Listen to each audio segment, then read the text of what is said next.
Today I will tell you a story. The story is titled, Lou Stays Still When I Say Nothing and quote. Please like and subscribe to my channel if you appreciate me. You can skip this if you don and oppose. Like this video. Thank you very much. The story begins as follows. Lou has a habit that still surprises me, even after all the days we've spent together. When I wake up in the morning and don't say anything, Lou doesn't rush, doesn't bark, doesn't demand attention. He simply lies there, still and calm, as if he understands that silence itself is a language. That morning began like many others.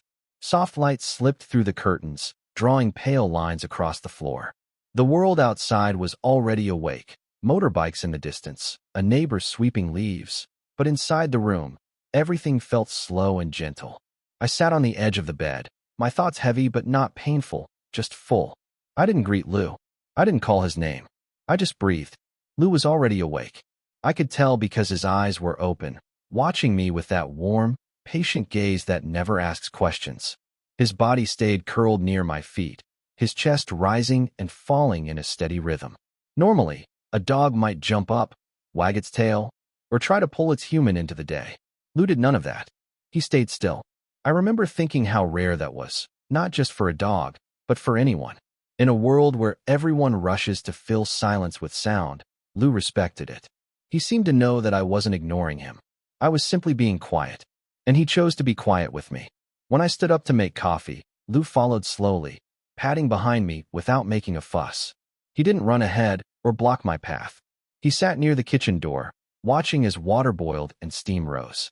The only sounds were small and ordinary. The click of the kettle, the cup touching the counter, Lou's soft breathing. It felt like a shared agreement.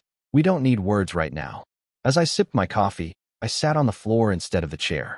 Lou came closer and rested his head on my knee, still without a sound. No whining, no pawing, no expectation. Just presence. I realized then that Lou wasn't waiting for me to speak. He was simply choosing to stay. That kind of companionship feels light, but strong at the same time. It doesn't pull or push. It just exists. And in that quiet morning, I felt understood in a way words often fail to deliver. The afternoon carried the same calm energy. I worked at my desk, typing slowly, stopping often to think. Some days I talked to Lou while I work, telling him random thoughts or joking about nothing at all. That day, I stayed silent. Not because I was sad, but because my mind felt full and peaceful, like a lake without ripples. Lou lay beside the desk, stretched out on the cool floor. His ears twitched now and then when a sound came from outside, but he didn't move much. When I paused my work and leaned back in the chair, I noticed him watching me again. His eyes followed my smallest movements, not out of worry, but awareness. At one point, I dropped a pen. It rolled across the floor and stopped near Lou's paw. He looked at it, then at me, then back at the pen. He didn't pick it up or nudge it toward me. He waited. When I didn't say anything, he gently pushed the pen closer with his nose and returned to his resting position. It was such a simple act, but it felt meaningful. He helped without asking for praise. Later, when the sun shifted and warmed the room, Lou changed positions to stay close to me, always choosing a spot where he could see me clearly. It wasn't about guarding or controlling. It felt more like companionship built on awareness. I'm here, I see you, and I don't need you to perform for me. In the late afternoon, I stood up to stretch. My shoulders were stiff, my back tired. Lou stood too, mirroring me in his own way. He shook himself once, then sat down again. Still quiet, still gentle.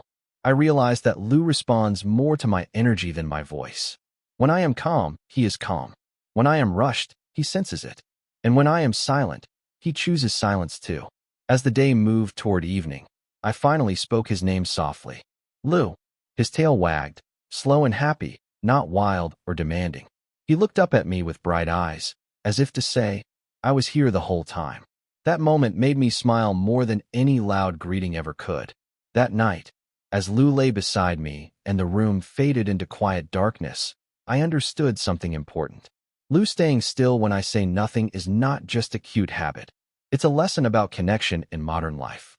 Today, we live surrounded by noise, notifications, conversations, expectations, constant explanations. We often believe that love must be loud, that care must be proven through words and actions that demand attention. Lou shows me another way. He teaches me that presence can be enough, that respecting someone's silence is a form of kindness. In our relationships, with family, friends, colleagues, and even strangers, we don't always need to fix, respond, or speak. Sometimes, the most meaningful support is simply staying close and calm. From Lou, we can learn to listen with our whole being, not just our ears. We can learn to slow down, to observe, to respond with empathy rather than urgency.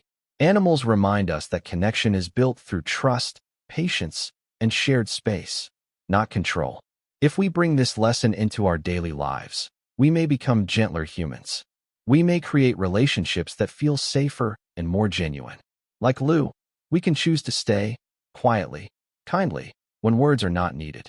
And in doing so, we honor the beautiful bond between humans and animals, a bond that teaches us how to live with more compassion, balance, and love.